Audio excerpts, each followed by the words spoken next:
All right, I think we're gonna get started here in just a second.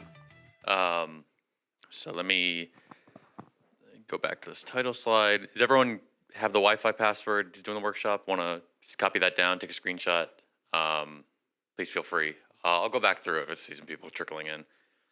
But hi everyone, welcome to the Aleo Building Private Compliant Tokens workshop. First off, congratulations. You guys are early.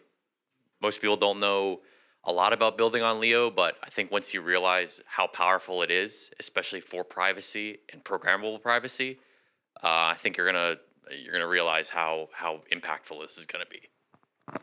As you can see, my name is Alex. I'm the DevRel lead at Aleo, joined by my colleague Christy, who's the engineering manager. Yeah, thank you for coming. So kind of going to go through our agenda here. I'm going to go through some logistics, talk about what resources you'll need, give you the Wi-Fi password again, and so on and so forth. Then we'll go into kind of a high-level thing. I am sure a lot of you are probably blockchain native devs or pretty experienced devs. But we're just going to cover very briefly basics. What is a token? How do these things work? We'll go into a bit about privacy and compliance. What do those look like, in general and in practice? And then we'll cover like who we are. Who is Aleo? What do tokens look like on Aleo? What does compliance look like on Aleo? Do a bit of Q&A, and then we'll go into the actual hands-on portion where you can get your rewards. So, logistics again. If you're looking for the Wi-Fi password, take a picture. Get it locked down. You'll need it later in the workshop, but we'll for now just get connected.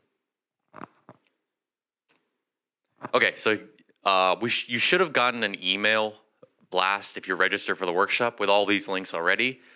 If you didn't, no worries. Again, feel free to take a screenshot, copy it down. Otherwise, we can figure out how to get it to you later on in the workshop. But the biggest things you'll probably end up needing is the first one, which is the Leo Playground. That's our kind of online IDE, so you won't have to install any packages locally or anything. It's all set up in the browser for you. The GitHub is a link to the actual workshop code. We kind of give you a skeleton code file, a template to start filling in, and then get you started on that. You can actually load that directly into the playground, which I'll show you later. We have our docs page if you're trying to just learn about the language. We'll have our faucet, which we'll use to get tokens later on in the workshop, and then our Discord and Telegram is just if you want to join, get connected, talk with other devs, and see what's going on. Yes, so rewards. Please don't copy these down. There's a link in the GitHub repo and in the Luma link, so you can just click on those. It's just for reference. You can earn up to 100 Aleo. These are mainnet tokens. Our mainnet is live. They have actual intrinsic value. So yeah, you can earn up to 100 for successfully completing the workshop. Okay, let's talk about tokens. I'm sure, again, many of you already know what tokens are, but for complete coverage, we'll go over it briefly. So again, tokens, on-chain digital assets representing some value or utility. These can be fungible, non-fungible, unique, any kind of value or utility. And then usually when you're talking about tokenomics, minting is when you generate new tokens, burning is when you remove them from circulation, usually by just like completely deleting the data, and transferring, pretty self-explanatory. So when you hear about fungible tokens, it means the units are interchangeable with one another. So you can think of things like Bitcoin, Ether, ERC20 tokens, stable coins. One unit of a stable coin is equivalent to any other. So there's no inherent difference. NFTs are non-fungible tokens, so units are unique. They have some kind of distinct characteristic or value. We're not going to cover that in this workshop. We're purely going to cover fungible tokens for brevity. So we covered tokens. Probably most people are here to cover privacy. So what does privacy actually mean? The problem with every other blockchain is they're all fully public ledgers. So if I try to do anything on Ethereum, Base, Solana, if someone can see my address and attribute that to my identity, they can view all of my holdings and all of my transactions in perpetuity. And if I don't know that they've attributed that to me, I will never know that they're surveilling me, in perpetuity. So what does that look like in practice? I just went on to Etherscan, picked out a random address, and this is what I found. I'm not entirely sure who this is, but I can see every transaction they're doing. I can see their entire token holdings, how much ETH they have, when they created their account, like when it was funded. And it's a total break in the user experience of privacy, because there's no expectation that I will be able to have some non-disclosure of my, if in the future, if we're talking about salary, people will be able to see me getting paid in tokens, and that's not viable. So I'm sure most of you are already in privacy pilled, but why is it important? If you're going to go to a coffee shop, and let's say we live in this ideal world where you can pay with stable coins, when you pay with something like ETH or on Base or anything, the barista or the coffee shop owners will necessarily see your address because they'll see where they got paid from. Then they can go, check all your holdings and all your balances, and they also and anyone on chain, if they know that the coffee shop's address, they can see whoever's paying to them, and thus they can attribute that location data to that account. So it's a total leakage of any kind of, not just financial information, but actual geographic location. If you're doing on-chain payroll, it'll leak your salary, so you'd be able to see your coworkers' salaries, or people who are trying to maybe spy on you will see how much money you're making, which is again unacceptable. And businesses will, institutions will show their finances and expenditures to all their competitors. So, Amazon, for example, will be able to see where Apple is allocating all their resources and funds for the next quarter or next year, which is a non-starter for most institutions. So I want to clarify, private does not mean illegal. And most people, there's been a lot of stigma for many years around that, especially around Tornado Cash and Samurai Wallet. And we can have both. So we don't necessarily have to sacrifice legality or compliance in order to get user privacy. So you have to have some level of compliance for any kind of payment infrastructure. That's the world we live in, and I think an expectation that we're going to get rid of any of these compliance protocols with this new crypto world is just a wrong assumption. So usually you'll see these terms KYC, AML. KYC is know your customer, AML is anti-money laundering, and essentially the entire purpose of it is to prevent illicit activity and establish kind of a risk profile so you prevent any fraud. And it's really the way you do that is you verify someone's identity. So the question is, again, these have always been kind of diametrically opposed concepts, privacy and compliance. How do we get the best of both worlds? Is there a protocol where you can have both maximum user privacy and self-sovereignty and compliance with regulators? And there is, and it's called Aleo. So that's essentially what we do. We are a layer 1 blockchain that has privacy as a first-class citizen. So it's powered by zero-knowledge proofs. We don't use TEEs or FHE. We're purely CK proof-based.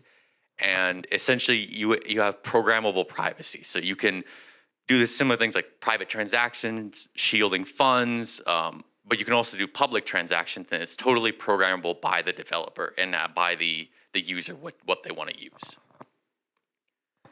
Yeah, so again, privacy is programmable, so developers can choose what gets revealed. So you can bake in these kind of ZK compliance mechanisms without sacrificing the user privacy.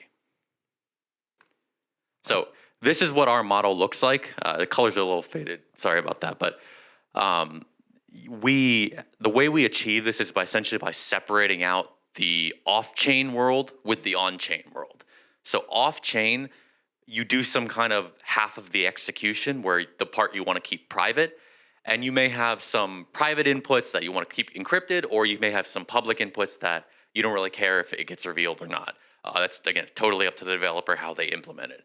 But what happens is when you want to keep a transaction and data private, the off-chain part, locally on your device will execute this generate a zero knowledge proof that this function was executed correctly. You didn't make up funds out of thin air. All the rules of the proof system have been followed, so on and so forth.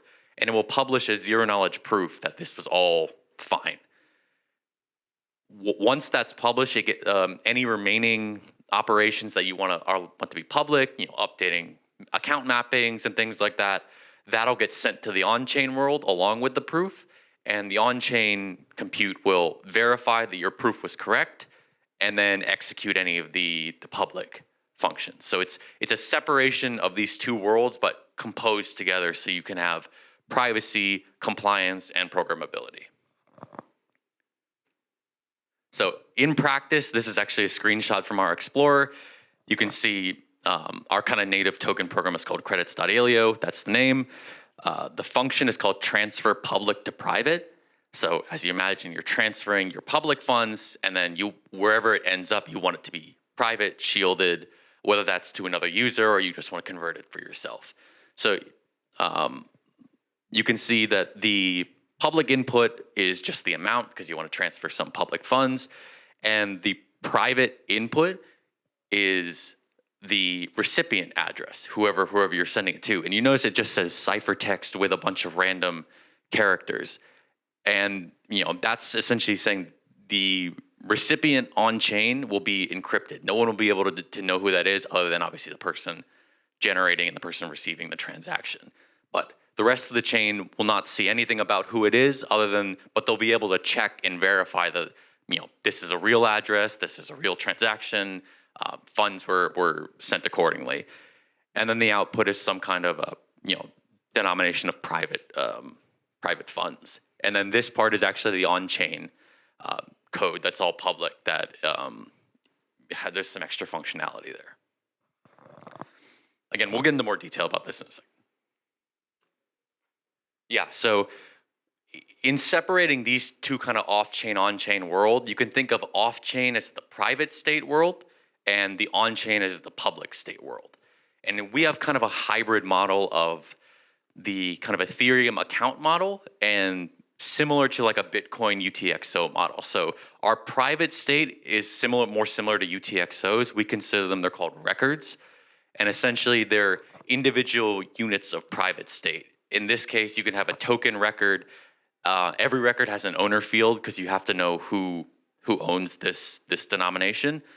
And optionally, you can program in whatever additional fields. So in this case, there's a balance, which is some integer, or you could program any kind of structure or Boolean, integer, whatever fields you want in there. It's totally up to the developer how they implement it. But this is kind of just the basic token structure. And in particular, the one critical thing that all records need to have is the owner, because only the owner of the record is allowed to actually spend it and consume that record.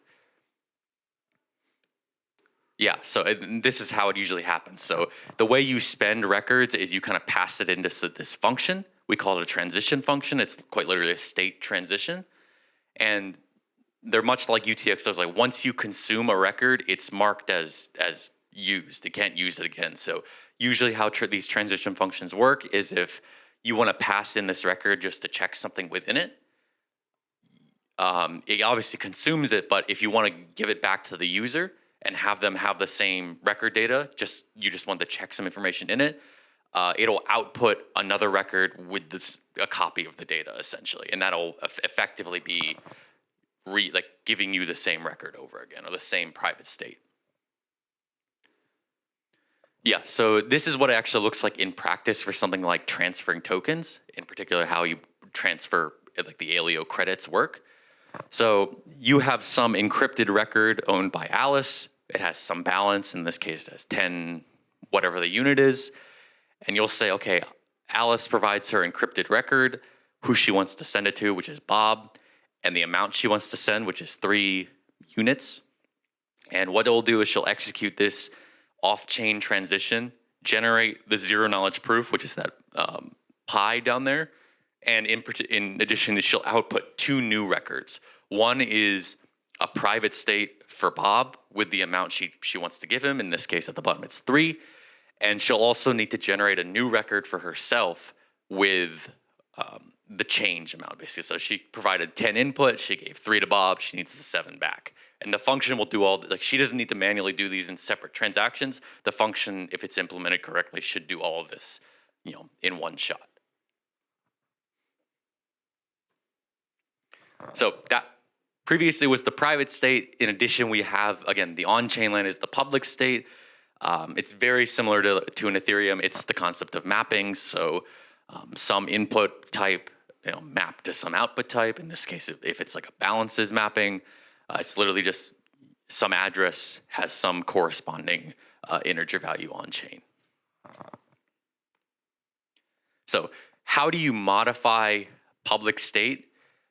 The way we modify private state is obviously through those transition functions, but you'll need modifying that public state. You need to tell it to act in the on-chain land, as we like to call it. And the way you do that is the same transition functions, but you denote it as async transition. And the reason why it's called async is when you execute things off-chain, you're doing it at the time you generate the proof. It's very much in real time. When you do things on-chain, that code won't get executed until a later time, until it actually gets to the network and the validators have time to check that the proof was correct, and then they'll execute the on-chain code, which is so that's why we're calling it, because it's literally asynchronous when you use the function. So the async transition will again do the same thing as the regular transition off-chain, CK proof, and when it will return something called a future. Again, same idea as the async.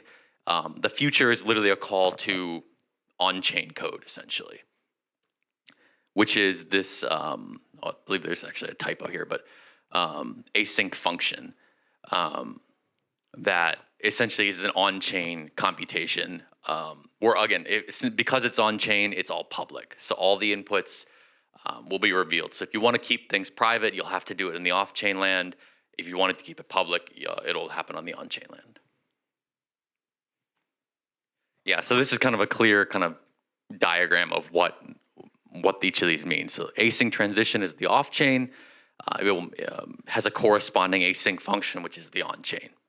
And they're usually tied very closely together. You can't have just an async function. You'll have to have a transition that calls that async function. And even if it's like you don't want to do anything private, you'll still have to have an async transition that doesn't do anything except call the on-chain.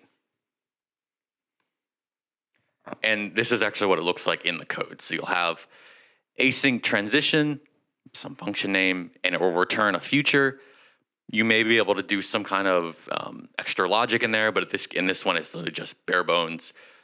Call the on-chain code, which is bar, and the async function is bar, which represents the on-chain code. Yeah, and a couple of just minor points on compliance. There's usually this thing called the sanctioned address list. If you're from the US, it's maintained by the Treasury Department, or it's specifically called OFAC, which is Office of Foreign Asset Control. And pretty much it's just a list of known bad actors and illegal, illicit groups that are, doing bad things that we don't want funds to be transferred to. In the crypto context, it's actually just a list of cryptocurrency addresses that regulators are telling exchanges and other groups that do not allow funds to be transferred to and from these addresses. More commonly, it's called a freeze list because it's a little bit more descriptive. So how would this look, this kind of OFAC sanction list, how would that look on Aleo? How would you be able to check transactions for it? So you can imagine that a list of all these sanctioned addresses are stored in this mapping concept on chain. And every time you have a transfer function, it will, within the code, will check that mapping to make sure that whoever the sender and recipient isn't a sanctioned entity. And so the only way for the transaction to succeed is if that entity is not part of the sanctioned addresses. That's how compliance might look in practice. So, any questions? Yeah. Oh, sorry.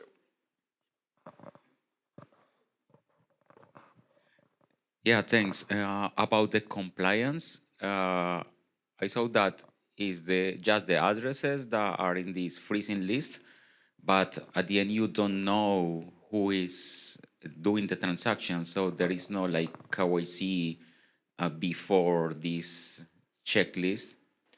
Yeah, so I mean, there's obviously other KYC mechanisms, especially like it's kind of up in flux at the moment, especially when we have things like ZK KYC. There's no clear guidelines on what that might look like. For us in particular, a lot of our KYC AML measures happen actually at the entry and exit points of the network. So the bridges and the on ramps and off ramps.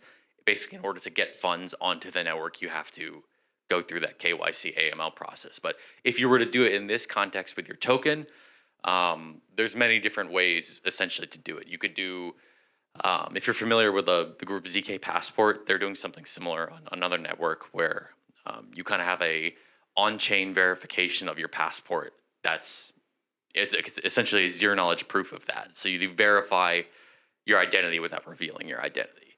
That's one way to do it. I think it's a little bit outside the scope of this workshop. But I'm happy to chat about it offline.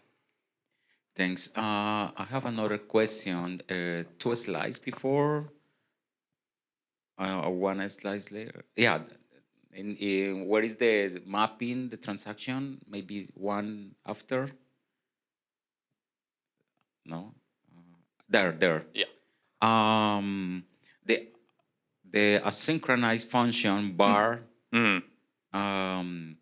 you are defining it there, or when you define return bar is where the function is defined? I mean, yeah, you'll define the mapping actually at the top, like the top level of the file, and then the async function is where you'll access it, either writing to it, reading from it, modifying it, so on and so forth. Okay, so the mapping is giving the information to the assigned function that bar exists. Correct. Okay. Yeah, so the mapping will be accessible from any function within the program, as well as actually other programs who call external programs who call your program. They'll be able to access your mapping as well. They won't be able to write to it, but anyone can read from a mapping in a program.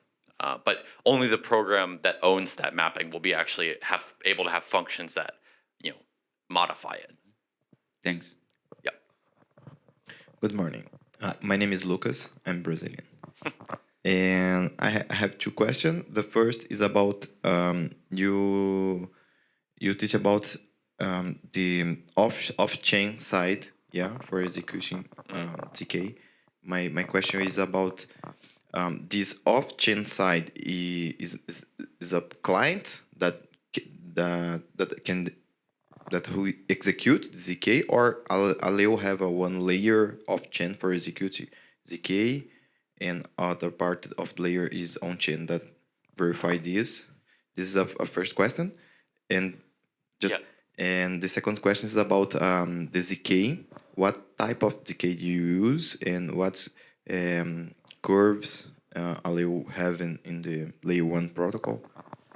Yeah, so the network itself is all one protocol. The off-chain is just our VM that executes these proofs. So this language here is Leo, which is our high-level language. That gets compiled down into this intermediate representation of kind of like opcodes, and that gets through our VM. Those opcodes get executed. We have the proofs, like basically circuits already made for each of these opcodes that it'll execute the proof and generate the proof with that. So the users are effectively generating it on their local machine by running this compiler that we have written. There is obviously an extra layer where you could do like delegated proving. So it's like, I have this function I want to execute. Maybe my hardware isn't good enough, so I just send it off to a trusted party that will generate this proof. There's actually a way to even do that privately. So like you can generate a proof for somebody else, even if you don't know what the inputs are. That's actually a very active area of research, and it's something we're working on very, very closely. In terms of the ZK tech and the proof system, it's purely ZK snarks. So if you're familiar with the proving system Marlin, ours is kind of an improvement and a modification of Marlin. We call it Varuna. And the curves, I don't have the names of the curves off the top of my head. We have 2 curves because it's pairing-based cryptography. Happy to chat about it offline after this. But yeah, great question. Nice, man. Thank you. Anything else? Any other questions? Yep. Hi, thanks for the talk. So you mentioned that you're going to be a L1, right? We are in L1. We're You live. are. We're Okay, live. Yeah. you're live. Okay. Yeah. Our mainnet went live last year. And so I'm curious what kind of interaction you have with other blockchains or other like.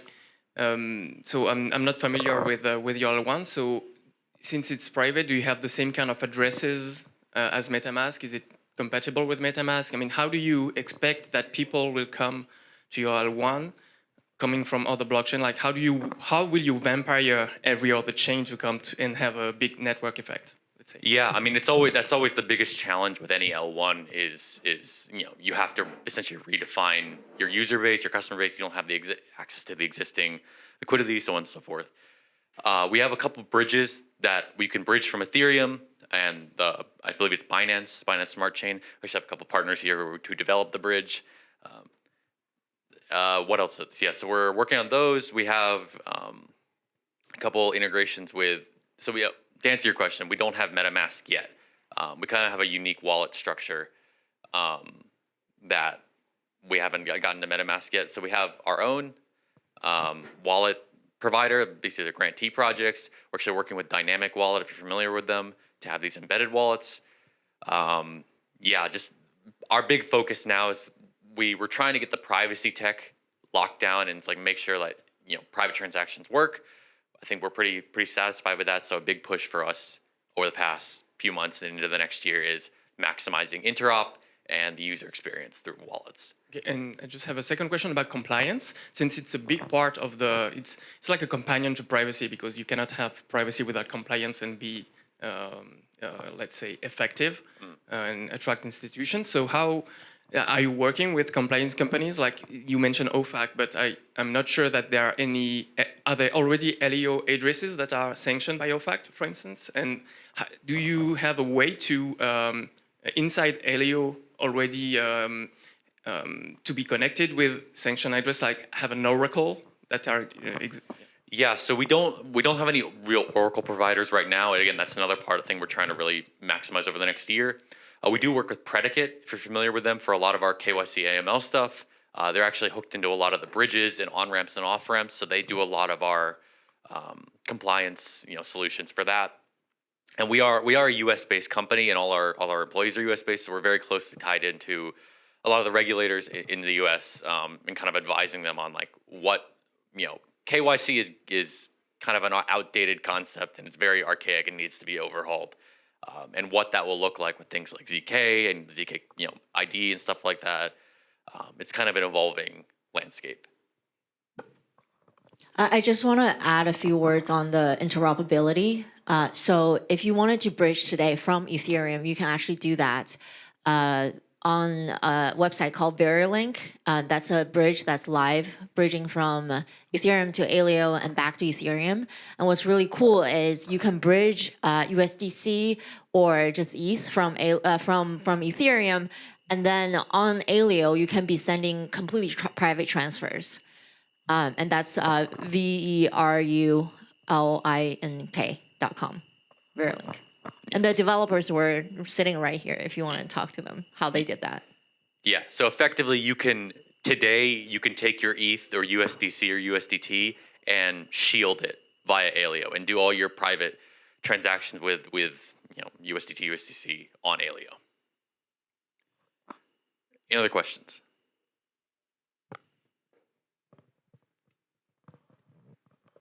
Hey, how's it going?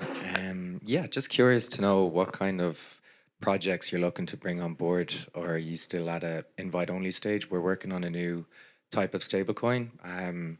We haven't chosen EVM or any specific chain yet. We just have a product and a hackathon complete. But yeah, what's the process involved with, let's say, applying with you guys, or what are you open to? So the network is completely open source. So anyone could come and build on our platform. We have the docs up, we have support and all that. But if you're looking for more kind of serious support and like more of a partnership, we have a grants program. You can go on our website and you fill out an application. We'll kind of open that dialogue, figure out like what do you need? Are we in the right spot to support that kind of project? And then also just events like this, like getting in touch with us, and then we can, if you have a real serious partnership idea, we can have that dialogue. Cool. Okay. Thank you. So I think, let me see if it, the slides. Any more questions from the audience? Okay. I need to unhide these slides because we have some free alpha alert if you guys are interested in exclusive information. So as I mentioned earlier, we're trying to get more of the kind of better wallet experience. It's pretty tough with our chain in particular because we have that kind of dual public fund, private fund, and there's a lot of different competing parts you have to kind of manage. And again, we have our grantee wallets, but in particular, we have been developing our own wallet. So this is called Galileo, name's TBD, but it's kind of a brand new wallet experience on Aleo. It's the first time we're showing it off in public. It was developed by Provable, which is our labs company. So it's developed essentially in-house. And we're really trying to maximize privacy and speed as a first-class citizen. So fully private transactions, pretty much, fast finality, instantaneous. You can shield any of your tokens. So again, Aleo, USDC, any of your tokens you develop on the network. One of the biggest challenges with that kind of record UTXO model is, trying to find them throughout the network, especially if they're encrypted. So there's kind of this accelerated scanning and private fund syncing within the wallet. So it should be, as seamless as a regular wallet. And in particular, that delegated ZK proving that what he was asking about, we have that baked into the wallet as well. So you can, if you don't feel confident your machine can generate these ZK proofs as fast as you want, we have a delegated service that will, is designed to maximize that speed. And in particular, it's also going to ship alongside a JavaScript TypeScript SDK. So any developers who want to integrate this wallet can do so from day one. And Christina, I'm going to... Do you want to do a demo? Yeah. So I have the wallet right here. Yeah, so this is what the wallet's going to look like, at least in the browser. We'll have a mobile version as well. We chose to kind of go more to the sidebar view rather than the actual original pop-up view. You can switch to that if that's what you prefer, but I think this looks a little bit nicer. So you can kind of see here, you have all your funds and things like that. You can see things like, here's our Aleo. Here's kind of the price tracker, market cap, supply, so on and so forth. And then we have some like USDC. In this case, I don't actually have any in my wallet right now, but you can do send, receive, split, and join, because it's kind of a unique feature because, again, we have those UTXO records. And so if you have a bunch of like little change records, essentially, like you've gotten some minor denominations of individual records, you don't want to manage all like thousands of different of these, so you can merge them all into one kind of compressed version.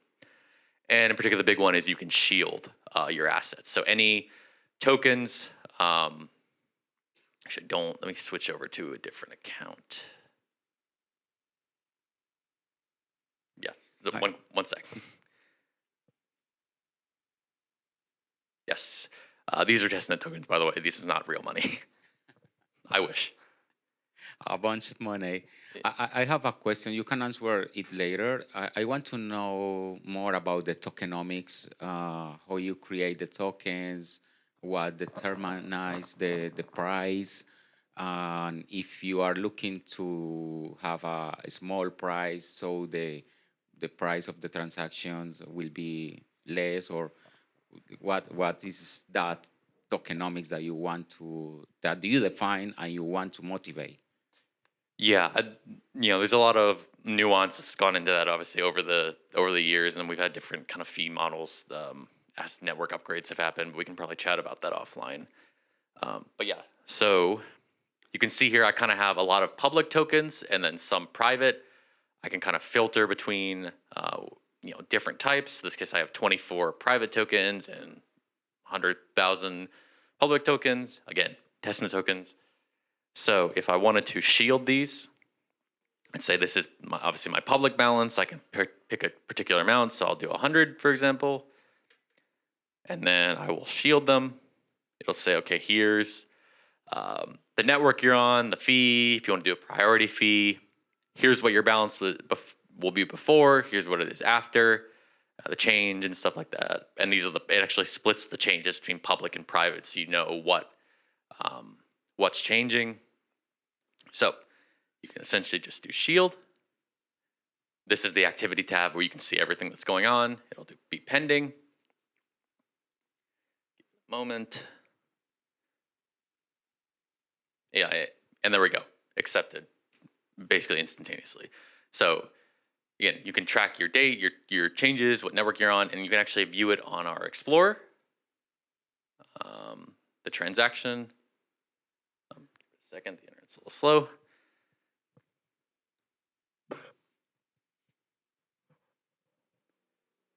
Yeah, there it is.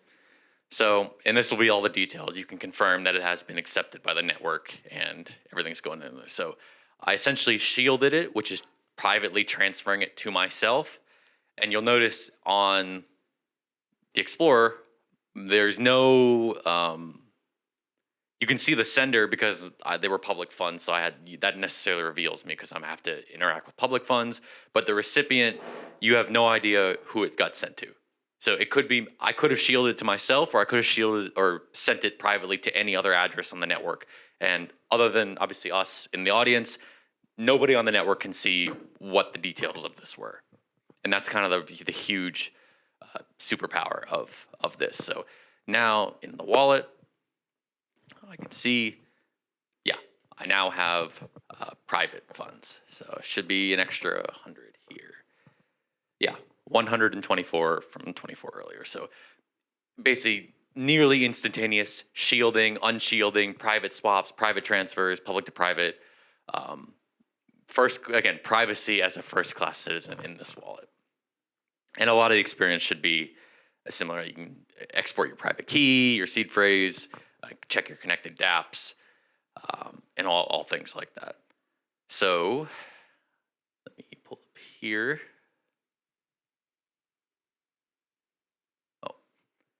Interesting. We have a sign-up form for early access. If you're interested in kind of getting early access to this, privacy first Galileo wallet, again, name TBD, please, scan the QR code, you fill out the form, and then you'll be the first ones to know when it's available for users to try out. Yeah, and just to add on, set more context here is this is a new wallet. We have been working to make the private transaction experience very smooth, and you can contrast that to all the existing wallets that we have. So if you want to use Aleo today, you already have a couple choices. You can use the Leo wallet, you can use Puzzle wallet, and those are all available, and you can download them today. But if you actually try out those wallets, one of the biggest pain points for a private transaction is because it's enabled by zero-knowledge proofs. What happens is you have to generate, the zero-knowledge proof, which takes a while. But with this new wallet and the infrastructure that we built, like delegated proving and record scanning, those services in the backend that users really don't have to know anything about, that experience has shrunk down to a matter of seconds. And I think that's really where the direction, where we're going with privacy and private transfers and all the private applications we're building. So that's really exciting. Yeah, and the idea is essentially the biggest hang up for a lot of users there's many privacy protocols that have existed before this and then are in development now. People only care about privacy up until the point where it starts to inconvenience them.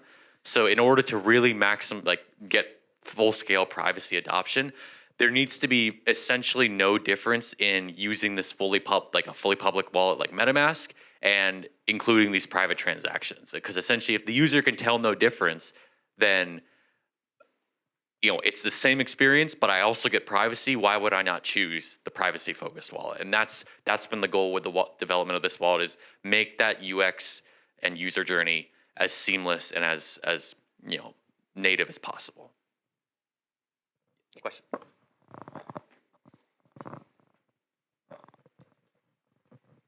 Hi. Thanks for the demo. You talked about record scanning. Can you talk more about it and how did you accelerate it? Like, do you use some kind of technology like the graph, or how do you manage it? So I actually don't have the specifics of that. For me, I know that's kind of a research development, but maybe we can chat about that offline.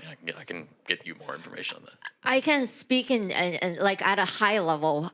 So it's obviously done in the cloud. So for context, records are the building blocks that holds the private information. So for context, all the records are encrypted, right? So you're dealing with, and each record has an owner, has an Aleo account. So only that owner is able to decrypt this particular record that belongs to the user.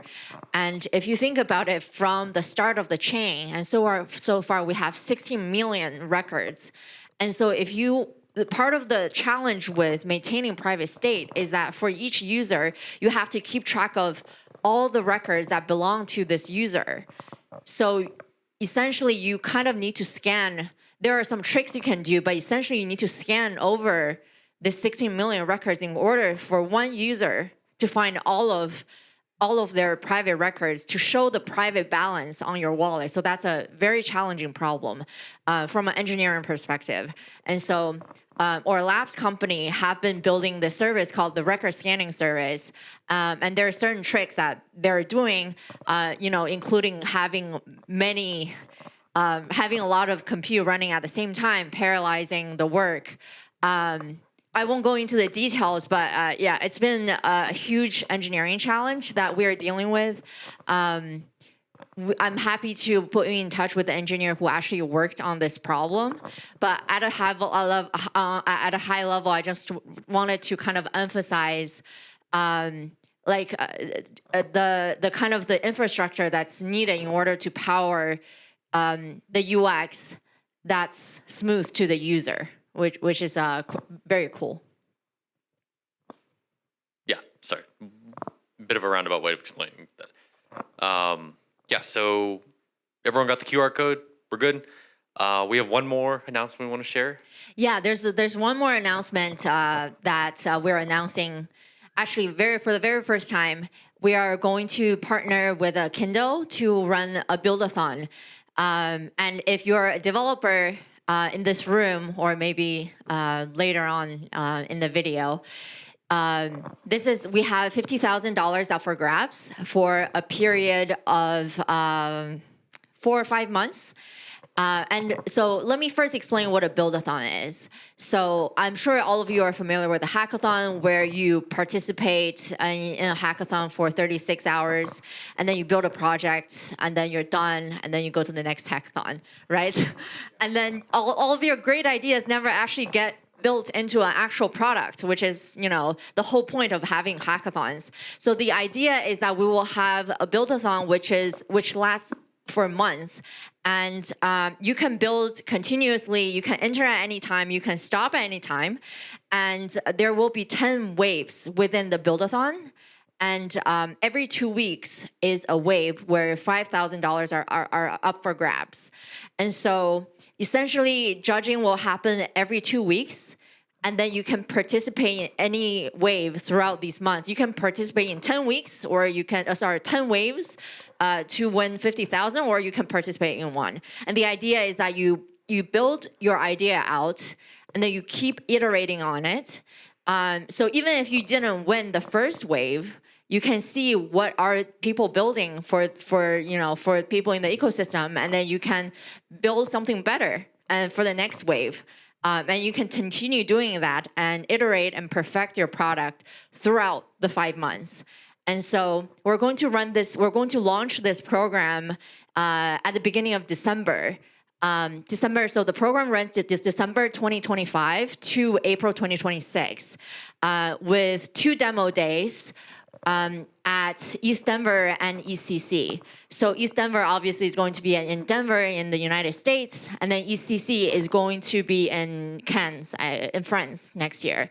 So what demo day is that we partner with a Kindle, and the idea is that at the demo day, you demo your product to essentially VCs that will fund your product. So what we're trying to do is help builders build a product and find users. At the same time, we want to help them fundraise to find the VCs that invest in these startups.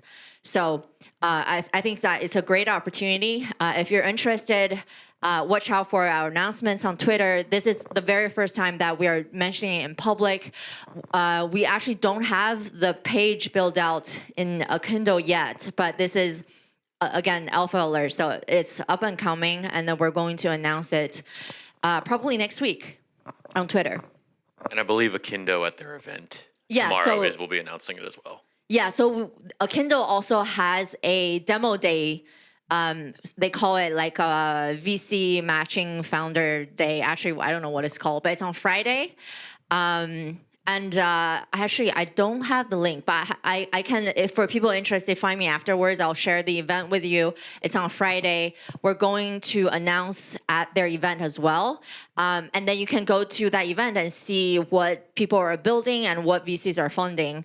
It's really fun. Essentially, it's kind of a pitching competition, and then there's a certain amount up for grabs, and VCs, that's where VCs find founders as well. So. And just to know, we're not going to leave you like hanging you out to dry. Like, we're not going to say, oh, build on our platform and then not help you. Like, we have a lot of forums for support, answering questions. We have a weekly developer office hours I run. You can come get help, come bounce ideas off people, learn about the ecosystem from other devs. Yeah, and so we're kind of gonna help anyone who wants to build on Aleo along through this process. Yeah, absolutely. We also have a grants program, but we have shifted or perfected our grants program to be more investing in products rather than just like one-off ideas. And this is kind of along the same line. We want people to be continuously building actual businesses and products that people actually use.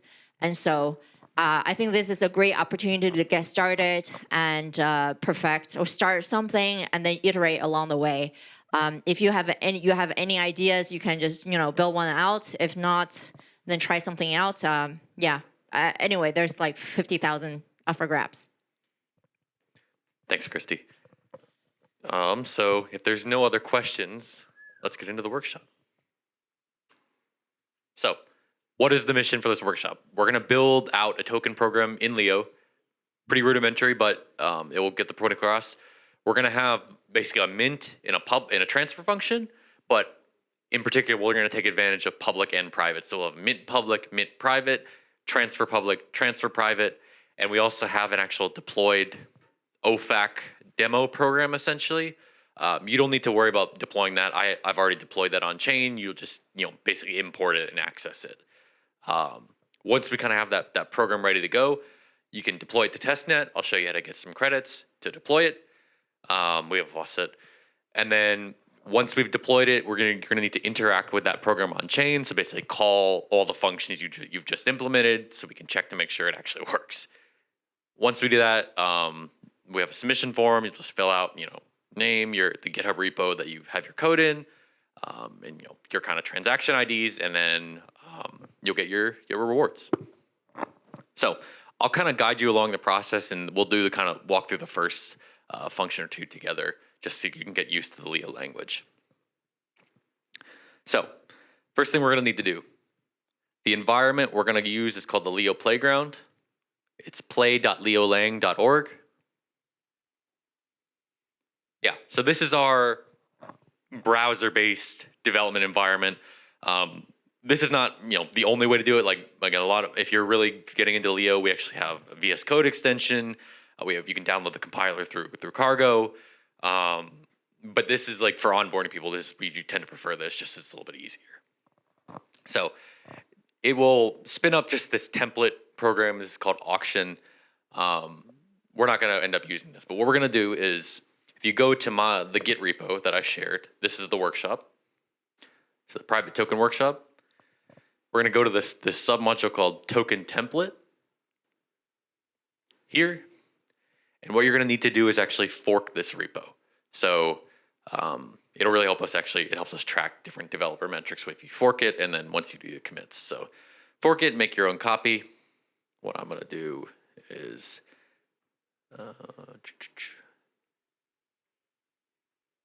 I don't think it's actually going to let me fork my own repo, but yeah. So once we'll give everyone a second to do this, but once you have this, I'll show you how to import it.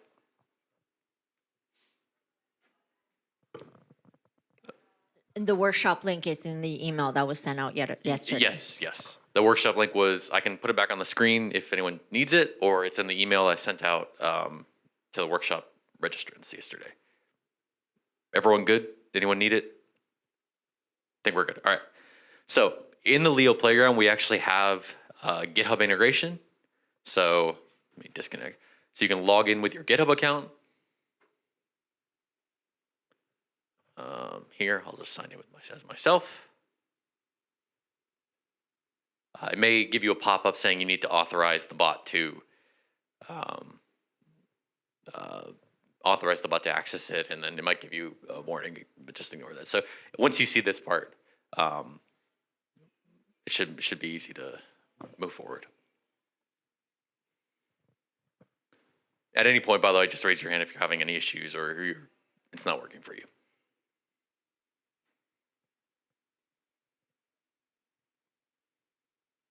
We all good? Anybody? Okay.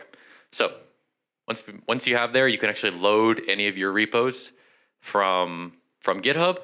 So you hit load from GitHub. You can pick whichever repository. You'll need to pick this template repository. And then clone it. It should say successful. And you should be able to see this template program ready to go. In particular, if you check the File Explorer, it should have everything ready to go. So first step, you need to fork the template workshop into your own repo. That's the first step. And then second step, go to the playground and connect to GitHub. And then third step is to clone the repo. Select the one that you just forked. Anyone stuck? The repo are sent it to us in the email. Yeah. Yeah. I can let me put the link back up just to.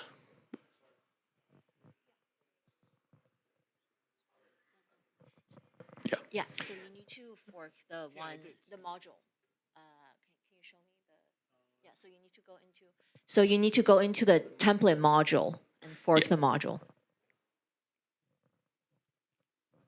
Yeah, it's not this main repo. There's actually a subfolder called the token template. That's the one you need to fork, not the higher repo.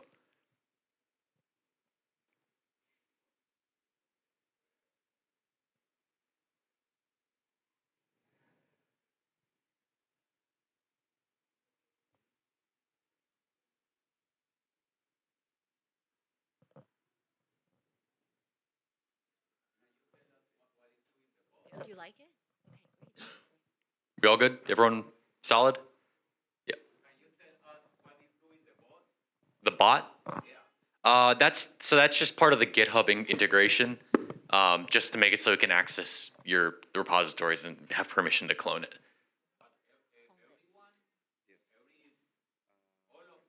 Yes, fork this. I think anyone you pick, you'll have to expressively hit the clone button, but it'll be able to look at what your repos are. I'm not sure if it actually will be able to access private repos. I think it might only be public. Yeah. Yeah, it might just be public. I'd have to double check on that. Okay, so. Let's give people a second. There's some of them are still loading it. Oh, okay, gotcha.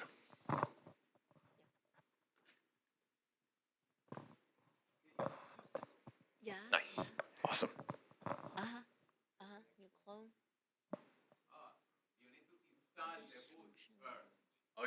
Oh, okay, gotcha. I must already have it installed. Can you just go back? Go back to the GitHub. Gotcha. Okay. Yeah, we've had a couple changes recently, so I think that might have been something we just added. Okay, so you forked this.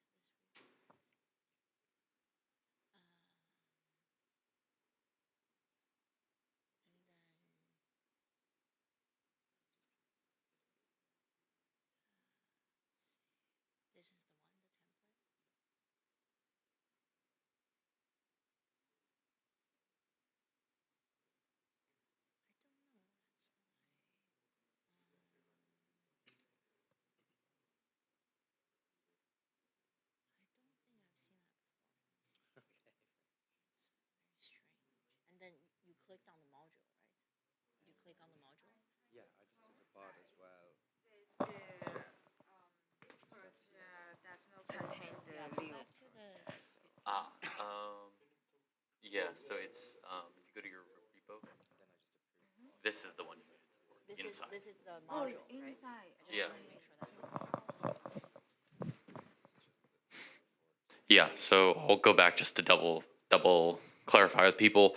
This is the link I sent you to this repo. The one you need to clone and fork and then clone is this internal one, this submodule. The larger repo is just kind of the high level explaining and like any additional resources, but the actual template itself is this internal one here. Log out.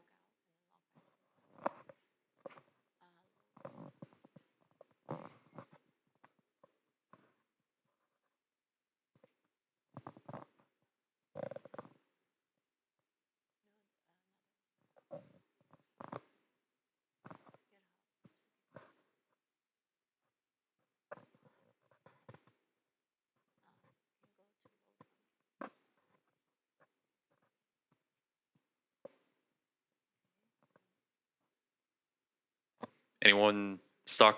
Need help? Can you come Yeah. He,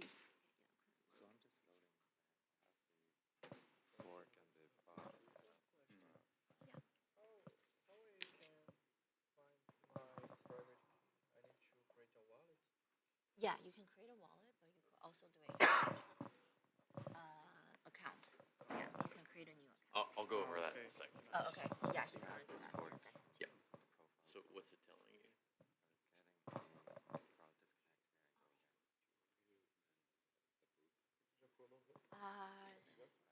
I think Sophia is there.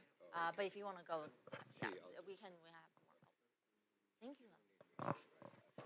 Yeah. Sounds good. Okay. Yeah, I think it's fine. Yeah, we got it covered. Thank you. Thank you.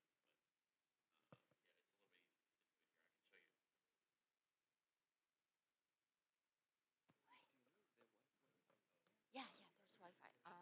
It's called Melback 19. Sorry, no, that's the password. It's this one, and then it's capital M. I can just type it for you.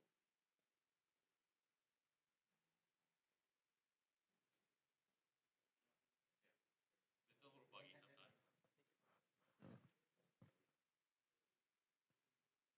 Okay, sweet.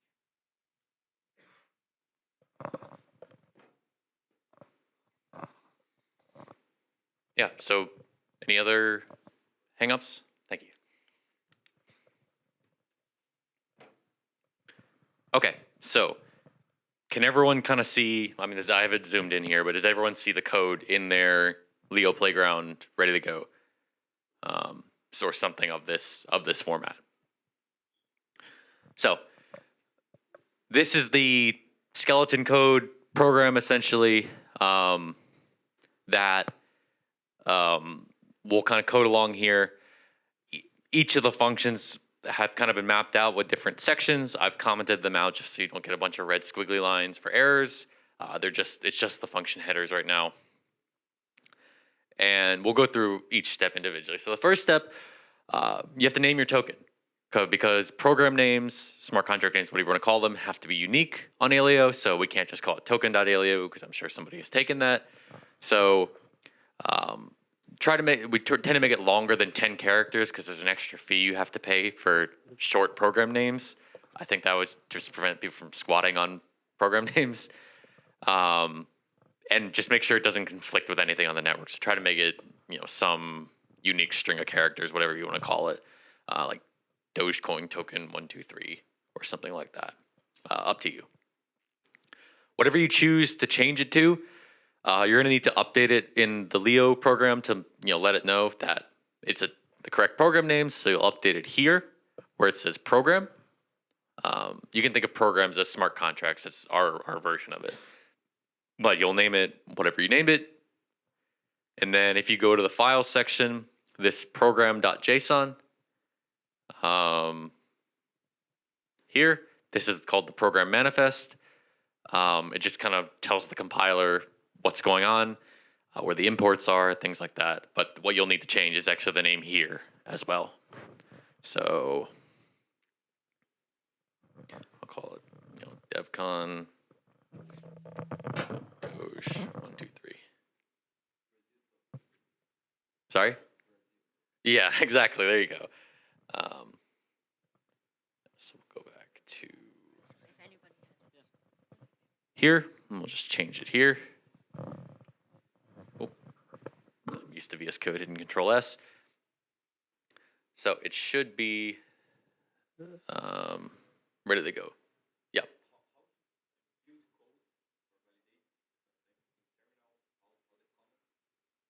Sorry?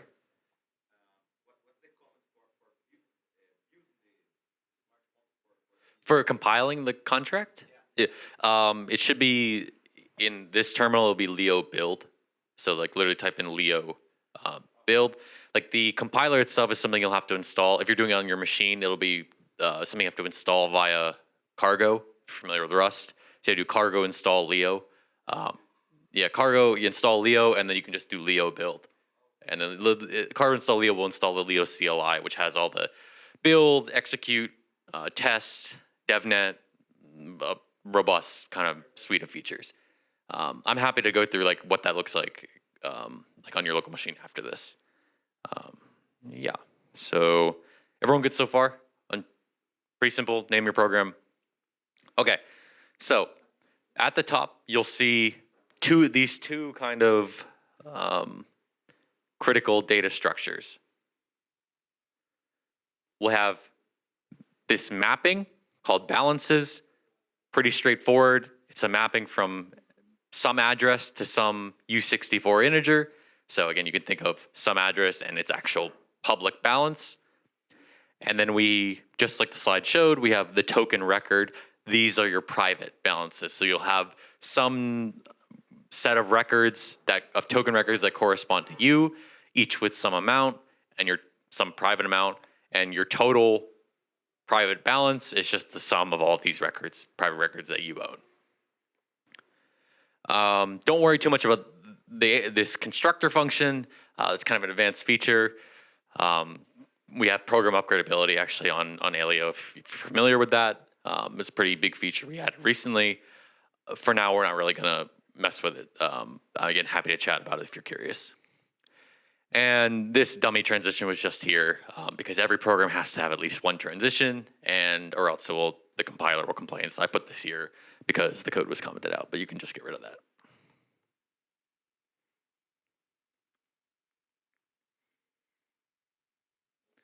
Okay, so first task, we're gonna do a public mint. Very much in line, it should function exactly like it does in Solidity or in Ethereum. You should just mint new public tokens by updating the mapping value, the balances mapping value. In particular, though, we're added an additional feature, this compliance thing, so that OFAC demo program I mentioned. If you want to check, I believe here. Again, you don't need to do anything about cloning this, but I provided it here for reference. Yes, so this is the OFAC program. Essentially, it just has a mapping called sanction that checks some data type to bool. And normally you think, why isn't it checking an address? Why wouldn't, just see if the address? That necessarily sacrifices privacy. So if I just purely try to check an address of recipient sender on chain, then anyone could see, even if I'm doing a private transfer, if I still have to do that OFAC check, it would leak who's the sender and recipient. It would defeat the purpose of privacy. The reason it's this type called field, if you're familiar with cryptography and math, that's one of the data type, primitive types we have is like field elements. And essentially all it does is when you do this address check function, it'll take in whatever address you provided. We've denoted it as private, just to make sure, like, this is the off-chain transition. it'll has a private address and it actually just hashes the address. So, and it will check the mapping against the address hash rather than the actual address itself. Again, this is kind of a mock OFAC. This is not actually officially how it's implemented anywhere, but the point still gets across. Again, you don't need to do any mess with any of this stuff. It's all implemented for you. You could simply treat it as a black box and says, when I implement any of my functions, I'll just call this address check from externally, and it will just make sure it's all good. So, what does this look like? So, we're going to go down to this code along section. This is where we're going to put our code. So, knowing that we're going to have to, normally if you're only doing off-chain stuff, you could just do that transition syntax I mentioned earlier. But knowing we have to do some on-chain, regardless, because we're going to have to call the OFAC check, we're going to end up using that async keyword. So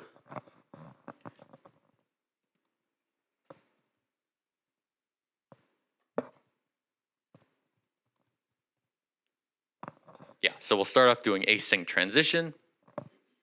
We may have some parameters, and then we'll do the curly braces to show that it's a function. In particular, we got to do a name for this. So again, mint public is what we'll call it. So it's going to be an async transition called mint public. Now, what do we need to what fields do we need to access for a mint public? Bare bones. We need to know who to mint it to and how much to mint. Pretty straightforward. It depends on actually how you want to implement it. If you want to do a fixed amount, have it hard coded in there, or if you want people to just request however much they want to mint, we'll do the simple just pass it in as a field. So we'll do.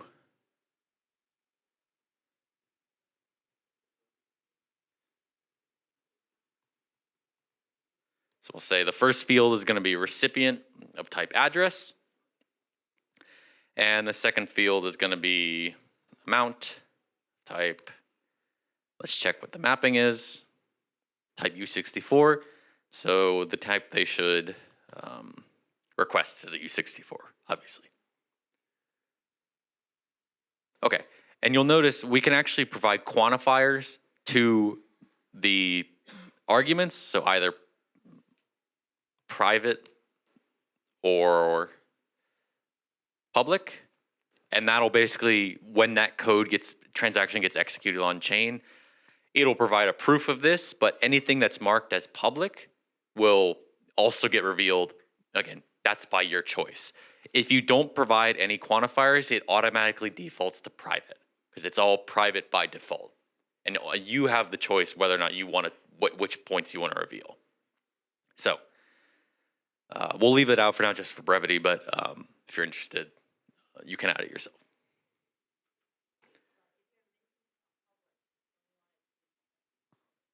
I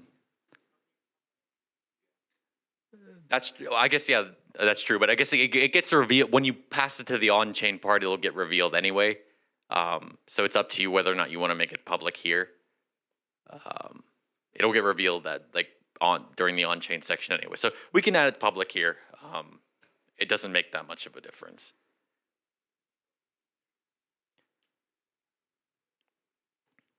So what we'll end up doing is, because we don't actually need to deal with the record type here, because again, it's all public, we can essentially just move on to the on-chain part. The one last caveat is when you want to tell the transition we need to get to the on-chain part at the end, it has to return this type called a future.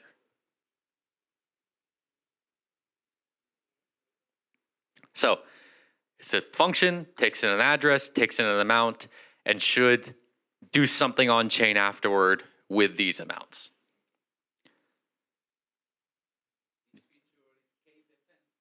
Yes, it is case dependent. So it has to be capital F future. So before we do any of the implementation, since we know that there's going to be some on-chain part, let's write the rest of the function header here. So this should be an async function, and we'll call it, a different name, but it will be closely tied to this function.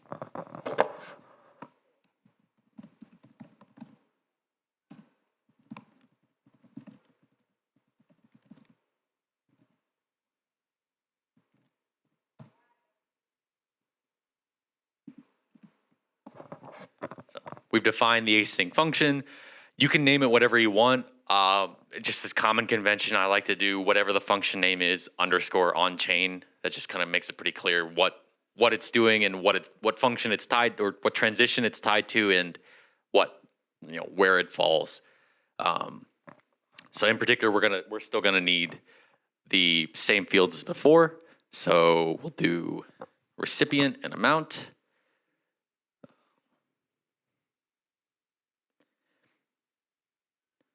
And there's no option to provide any, public-private quantifiers here because it's on chain. So it has to be public.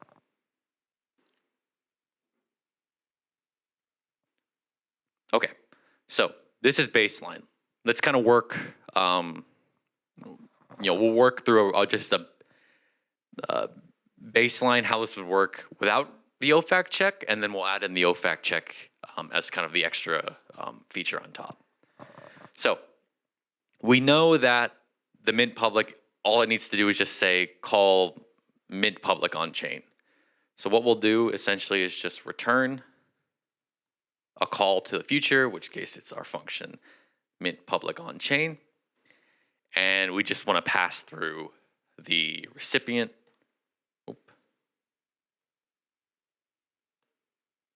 And the amount we had.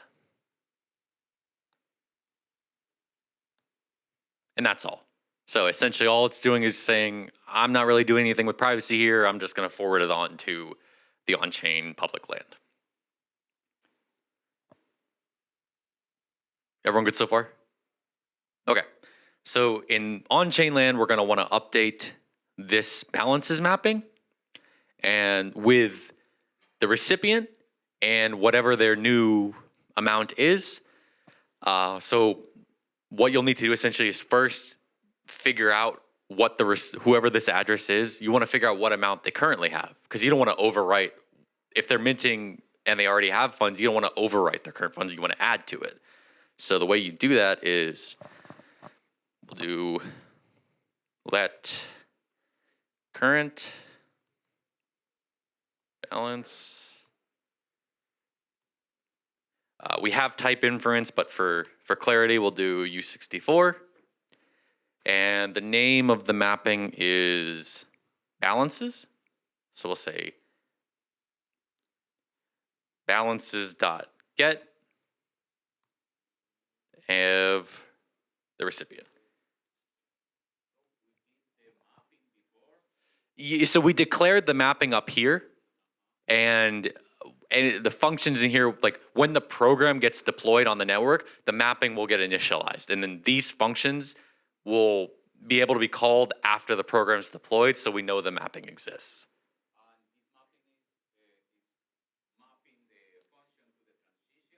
No, it's just a data storage on chain that has literally a direct mapping from an address or of any type to a different type. So in this case, it's just correlating an address to a number that we're saying is the balance. Like building the private state to work with it. So this has nothing to do with the private state. This is just public state. Okay. Yeah. In the come to the instantiation of the current balance, please. Balances.get, these functions return a literal number, yeah? Yes. But if recipients don't exist, is crash, is a fail, is a panic? That is a great question. I was just about to get to that. Or options? You have an option? Let me get to that. Yes and yes. So, as he just mentioned, what happens if recipient here doesn't exist in the mapping yet? In this case, if we just use get, program will crash. It will say, oh, I couldn't find this. It will return a null value and it will break. We have an additional field called, or additional method called get or use. And it says, okay, I'm going to go to the balances mapping, fetch this recipient. If it doesn't exist, I have a fallback option. In this case, we'll just say the fallback is 0. So if they don't exist yet, we'll have a 0 balance. For option types, it's a bit of an advanced feature. We actually just added that like 2 weeks ago, and we massively upgraded the language. We now have native option types. So you can have, just like Rust, option types. We don't have it in this workshop yet because, again, it's a pretty brand new feature essentially. But yeah, happy to chat about it afterward. Thank you, man. Yep. So we get the current balance of the recipient.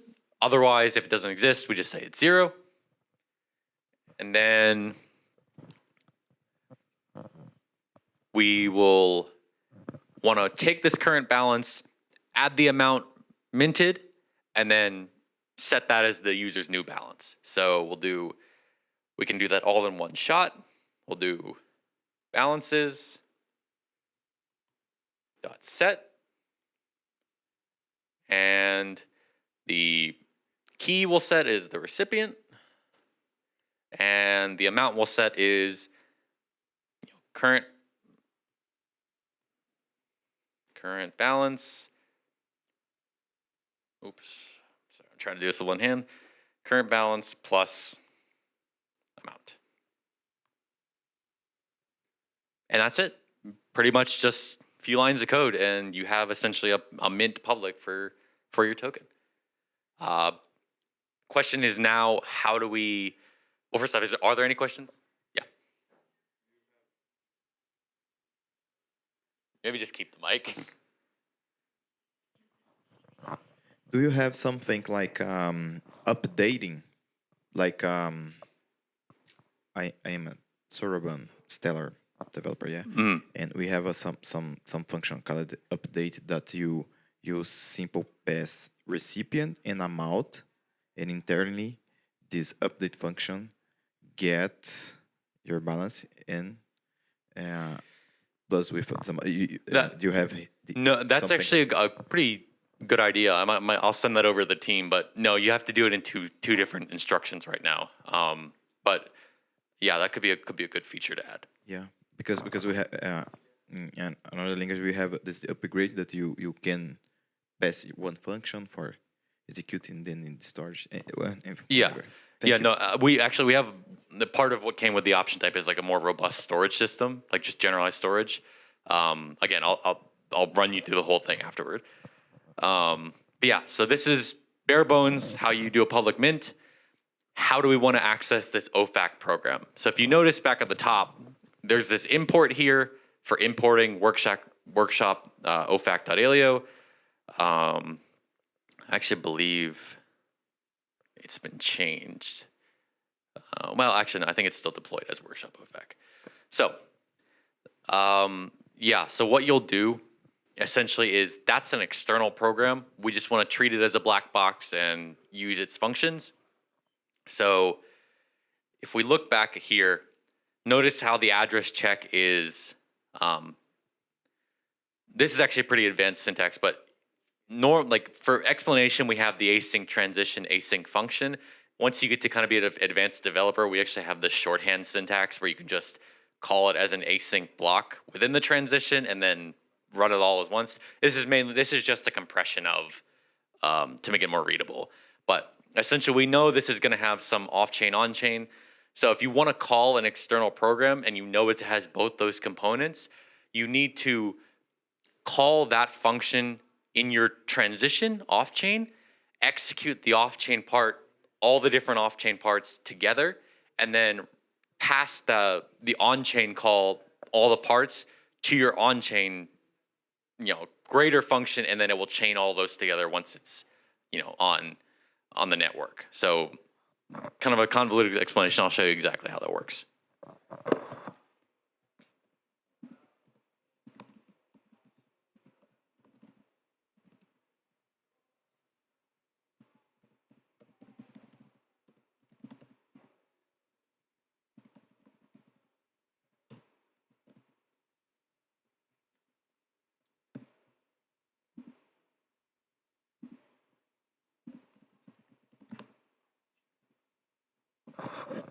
Yeah, so what I've done here is essentially called this transition address check in the external program, just passed it the address of the recipient to make sure. And what this returns is a future. Again, the call to the on-chain code. You can think of a future almost like an object that you can manipulate. So here, this value that's being returned from the address check is a future in itself. So what you can do is actually pass this future as part of, like, inside of another future, and then await it in here. So what this looks like is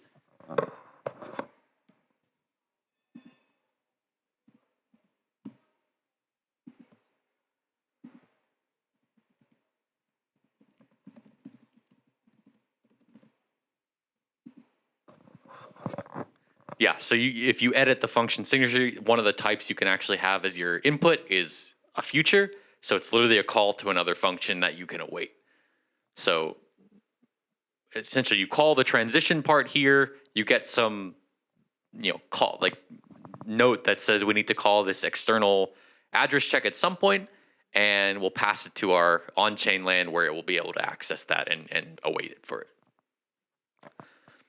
So we'll need to add one more line. Once we have this address check, there's a specific syntax to use it.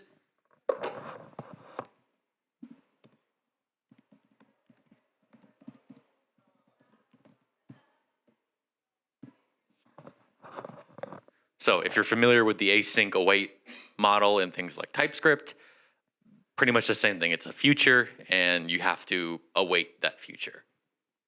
Does that kind of make sense to everybody? Any other hang-ups on that?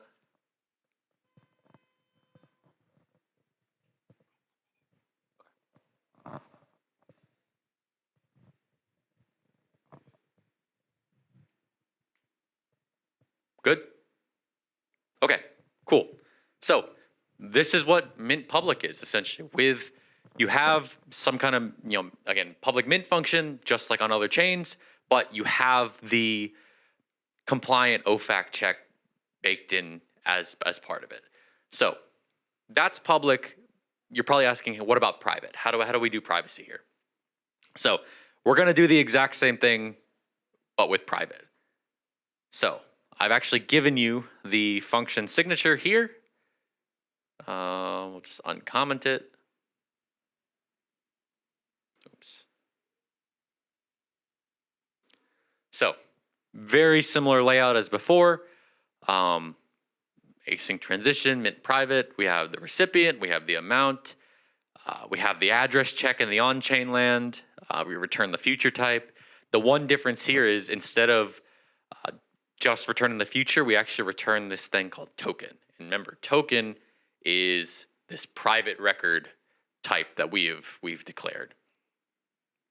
So this is where we'll start to get into the off-chain land and like creating these records off-chain, and it will all be private. So the way we'll do it is essentially all you have to do is declare the token. So new token, and we'll say it's of type token, and you'll have to essentially construct it. So in this case, it'll be literally just the token caller, and the owner should be this recipient because you want to mint it to them. And the amount, or I believe it is amount, what's the name of the field? Yes, amount. The amount should be the amount passed in.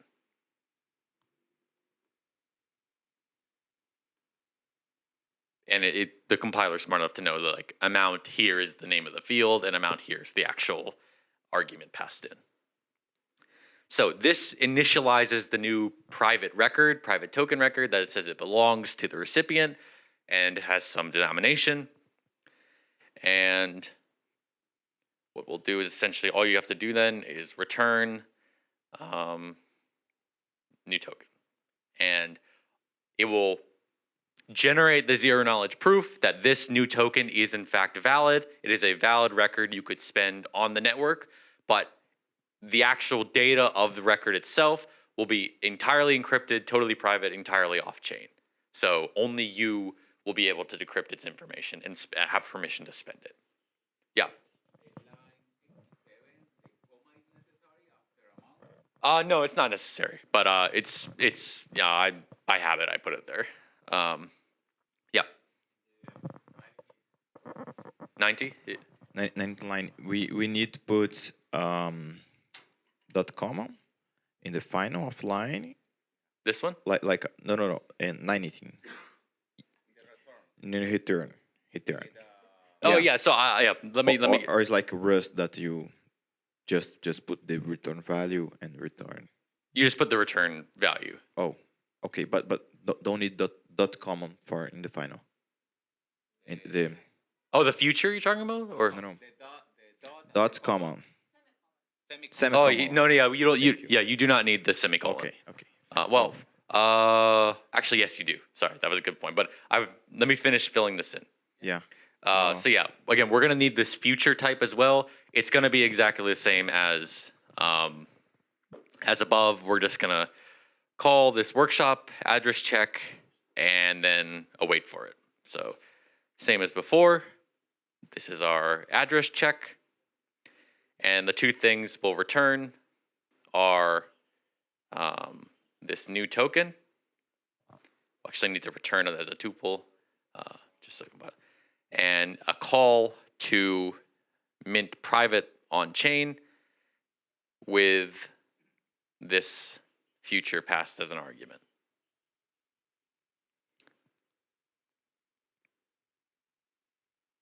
Good so far? Okay. Yeah, and the only so in this case, because we did everything off chain privately, the only thing that should happen on chain is literally just awaiting this address check, which again, as I said, doesn't actually use the real address. It will actually hash it first, and then the only thing the check will see on chain is the actual hash. So all we'll do is do address check dot await.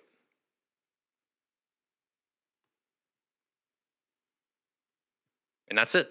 And then you have your mint public and mint private ready to go.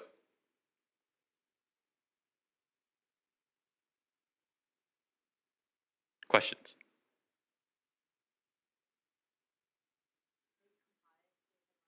Yeah.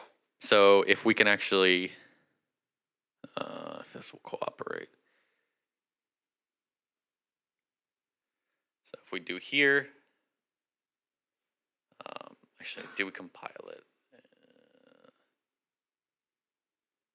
Might have to do it here. Leo build. Oops. Oh, I cannot see. I think I forgot a yes.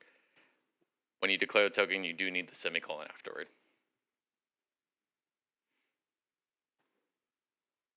Yeah. So, if all goes well, it should build. It'll tell you some compiler statistics if you're interested. It'll give you the checksum for the program if you're familiar with what that is. And it should have built correctly. And if you want to check to see how things work, you can do Leo run and then give it the name of a function. So we'll do mint private, for example.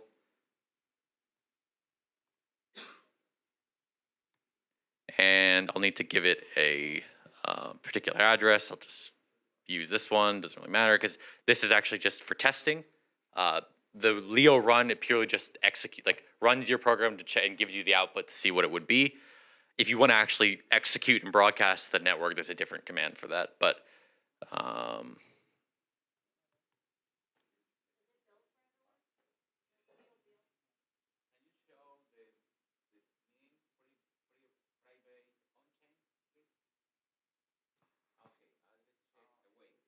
yeah, same as in the public context. Oh.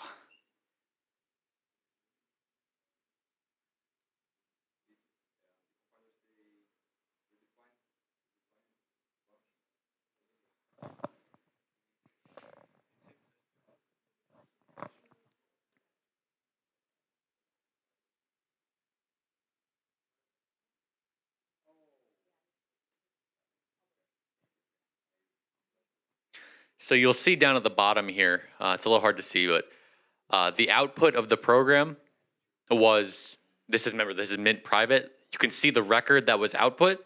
This is not like real. It hasn't been broadcast to chain. This is just a sample, like what the execution would look like. You see the record, the amount. There's these identifier fields that you don't have to worry about programming, gets added for you, but it's like the nonce and the version. And the call to the external function, like workshop OFAC, and you can see what was passed there. And this is what would show up on chain. Is anybody having problems with, okay. I think people are still compiling, so. Yeah. Yeah. Compared is correct. Okay, so normally we would get through the transfer public, transfer private. I think we're running short on time, so I'll show you guys how to deploy your program and interact with it. What I was doing here with Leo Run is essentially just how you test it locally, how you just check the output. But what we can do is, let me zoom out here. Now that so long as it compiles correctly, what you can do is you'll need some tokens to deploy. So what you can do is, the website is called faucet.aleo.org. And that's essentially how you're gonna get tokens. Otherwise, I can actually just send them to you if this doesn't work, but you'll have to actually install one of our wallet partners to access the faucet. Again, if you just want to generate an address, I can send you some tokens as well. Both are great. We actually, so the Aleo Labs company just acquired Leo Wallet, so this is technically an official Aleo product now. So yeah, happy to show you how to do that.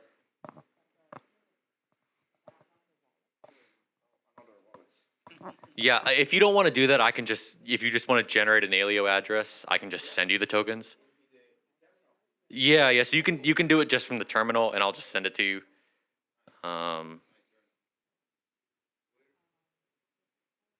Yeah, so if you go on the sidebar here, you can do it in the terminal, or you can just do it from here. Yeah, you can just create a new account straight through. Yeah. And you can do all your account management as well. So loading from keys, signing messages, all that, it's all done for you. Yeah. And then you want to quickly run over the submission form? Yeah. So once you get your testnet tokens, you'll just need to come over here and deploy your program. And then you'll get a transaction ID. And if you go, this link, by the way, and this stuff is in, it's in the Luma link. It's in the bottom of the README of the GitHub, and it's here. Just let me know what the most convenient way to get this to you is. You can always go back and reference the email later, or the Luma link, or even the repo you just forked has it in the README.